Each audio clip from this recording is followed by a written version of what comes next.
तो जय श्री राम, जय बाबा धाम। अभी गुरु जी का आप लोग दर्शन के लिए गुरु जी पहुँच जाएंगे अभी दिव्य दरबार लगाने के लिए। चलिए आप लोग को हम वीडियो में प्रवचन सुनवाते हैं और दिव्य दरबार की झलकी आप लोग को सुनवाते हैं।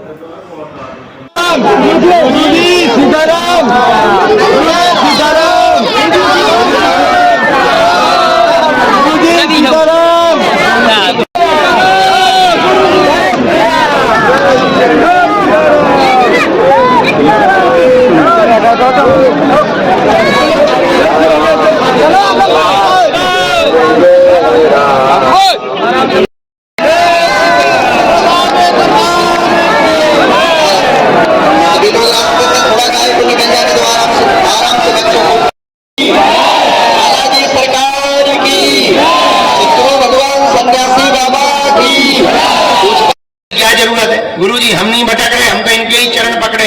अगर तुम इनके ही चरण पकड़े हो तो अब तुम्हें फिर टेंशन लेने की क्या जरूरत है। तुम तो नाम जप करो, किसी भी कोने में खड़े रहोगे। वो अपने भक्तों को जैसे माँ लाखों लोगों में अपने बेटे को पहचान जाती है, उसी प्रकार भगवान भी लाखों करोड़ों लोगं में अपने भक्त को पहचान जाते हैं। पीछे से आए हो, हमारी जगह ले रही हो। बोलो सीताराम, जोर से बोलो। इसलिए बालाजी की कृपा और अर्जी तो उनकी भक्ति से ही प्राप्त होगी। हमारा उद्देश्य इतना है, आप स्वयं हनुमान जी के साधक हो जाओ तो तुम्हें किसी भी पर्चा की या दरबार की आवश्यकता नहीं पड़ेगी। तुम्हें हमारे पास भी आने की आवश्यकता। आप लहसुन प्याज मांस मंदरा बंद करके, अरे मुंह बंद कर ले साहिब, माछी घुस जाए भीतर। मुंह बंद कर। आपको हमारे पास भी आने की आवश्यकता नहीं पड़ेगी। बालाजी की कृपा से आप घर बैठे ही जब भी नियम का पालन करेंगे, पेशी करेंगे, तो बिना पर्चा बने ही, बिना मिले ही सन्यासी बाबा की सेना आपके घर पर पहुंच जाएगी। बोलो सीताराम, जोर से बोलो, और जोर से बोलो, और जोर से बोलो। लहसुन प्याज मांस मंदरा बंद करके पेशी करनी है। धाम पर जब भी आए नाम जप किया करें। कुछ लोग मोबाइल, चाय, चौकड़ी और दूसरों को देखने के चक्कर में ही धाम का आनंद गवा देते हैं। यहाँ जब तक रहा करें, भजन प्रारंभ कर दिया करें, क्योंकि यहाँ श्री सन्यासी बाबा ने बहुत भजन किया, बहुत तप किया, 1.25 करोड़ हनुमान चालीसा के पाठ किए। दादा गुरुजी ने बहुत यज्ञ किया। उन संतों के यज्ञ और तप के प्रभाव से कली काल में सनातन धर्म की रक्षा करने के लिए सर्व शक्तियों के रूप में, सभी शक्तियों के साथ में श्री हनुमान जी महाराज बागेश्वर बालाजी बनकर के यहाँ पर विराजमान हो रहे हैं। कहीं पर मेहंदीपुर बालाजी के रूप में है, कहीं पर सालासर बालाजी के रूप में है, तो यहाँ पर बागेश्वर बालाजी के रूप में है। बोलो सीताराम। बागेश्वर बालाजी महाराज की, सन्यासी बाबा की, अपने अपने माता पिता के चरणों की, भारत हिंदू राष्ट्र की, भारत माता की। आगामी सूचना ये है, हम कल दोपहर में सुबह का दरबार लगाकर दोपहर में दिल्ली की यात्रा के लिए जाएंगे। परसों से वहां पर कथा सुनाएंगे। 7 तारीख से 11 तारीख तक हम कथा सुनाएंगे। 12 तारीख को छोड़कर 13 तारीख से 17 तारीख तक हम सिरसा हरियाणा में कथा सुनाने जाएंगे। हमारी मजबूरी है जाना भी, भंडारा चलाना, अन्नपूर्णा की व्यवस्था करना। तुम लोगों के लिए अभी एक 3 सेट बनवा रहे हैं, जो बाहर तुम धूप में बैठे रहते, कई लोगों का मेकअप बहा जाता है।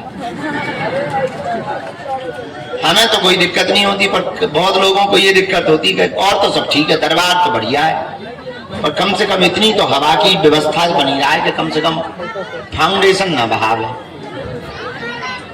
कई लोगों को बड़ी टेंशन होती है, पुरुषों को भी औरतों को टेंशन होती है।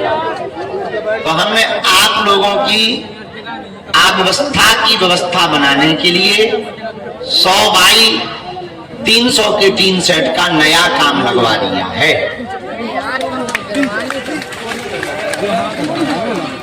इस बार नवरात्रि में तो हम 9 दिन तक यहीं पर मौन साधना में रहेंगे धाम पर, लेकिन उसके ठीक बाद भगवान ने चाहा तो जो दरबार लगाया जाएगा वो नए 3 सेट में लगाया जाएगा। कल रात को हमने बैठक में टारगेट दे दिया है,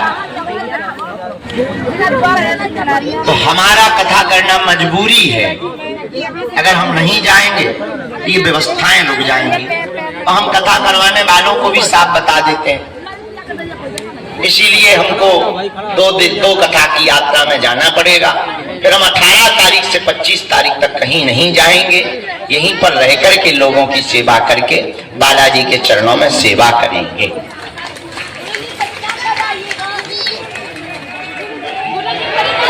फिर 21 नवंबर से 29 नवंबर तक भारत के हिंदुओं को सड़कों पर लाने के लिए, जगाने के लिए हम पद यात्रा करेंगे। 160 किलोमीटर हम पैदल चलेंगे और 9 दिन तक पद यात्रा करेंगे।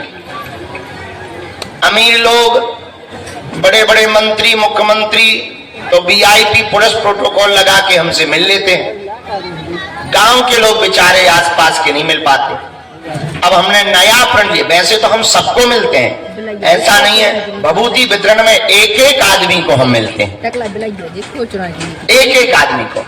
फिर भी गांव के लोग जो यहाँ आ नहीं पाते, अब हम हिंदुओं को जगाने के लिए भारत के गांव गांव में जाएंगे,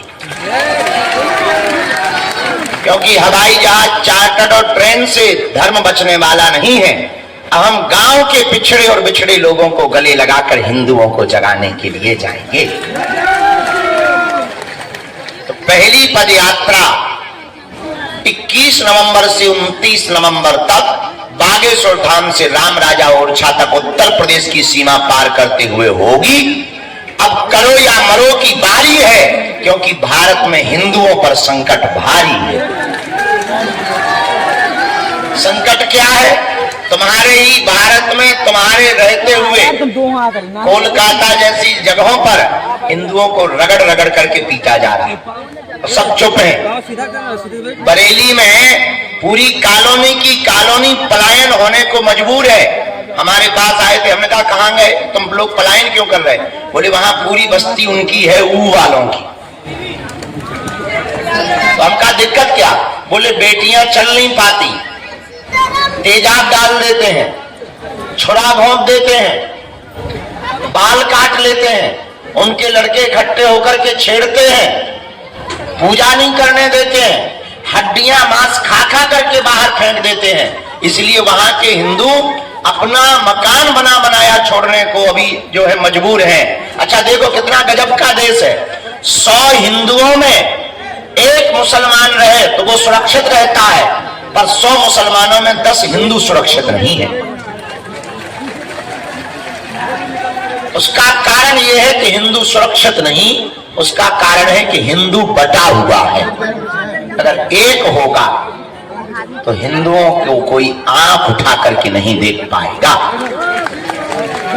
इसके लिए अब हम भारत में पद यात्रा करेंगे 21 नवंबर से 29 नवंबर तक। अगर आपको भी हमारे 7-8 दिन के लिए चलना हो पद यात्रा में, तो कार्यालय में जाके नाम लिखवा देना।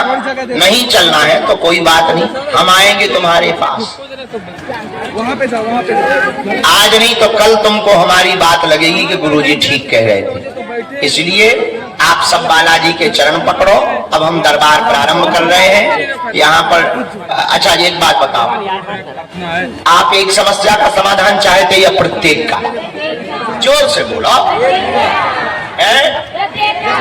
प्रत्येक समस्या का समाधान कौन कौन चाहता? हाथ उठाओ। कच्चा की पक्का? जोश में कि होश में? पक्का पक्का।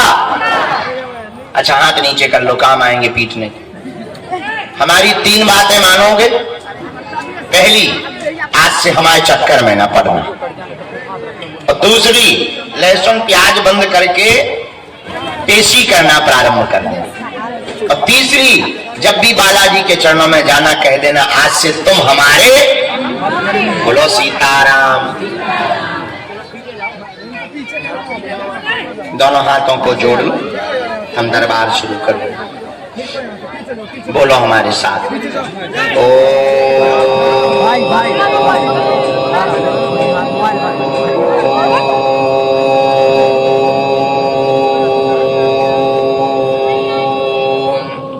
बागेश्वराय नमः। ओ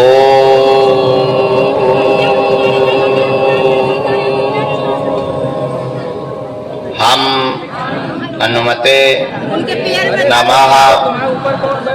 ओ